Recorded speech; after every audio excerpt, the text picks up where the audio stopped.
नौरीन एक इस्लामी नाम है।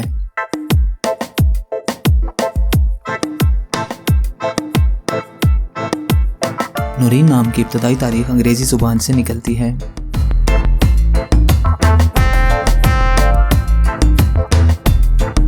नौरीन नाम का शुमार लड़कियों के नामों में होता है।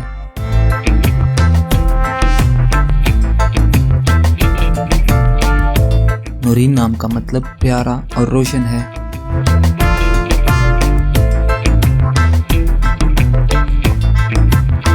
मौजूदा डाटा के हिसाब से बुनियादी तौर पर नौरीन नाम की शोहरत में 2004 में तेज़ी से इजाफा हुआ।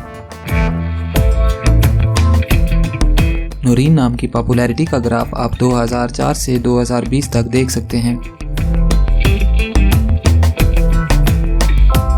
ट्रेंड्स के हिसाब से नौरीन नाम की शोहरत का ग्राफ 2013 में मकबूलियत की इंतहा को छूने लगा। इस्तेमाल के लिहाज से नौरीन नाम आयरलैंड, पाकिस्तान और जिम्बाब्वे में कसरत से इस्तेमाल किया जाता है। इंग्लिश में नौरीन 6 लेटर्स पर मुश्तमिल है।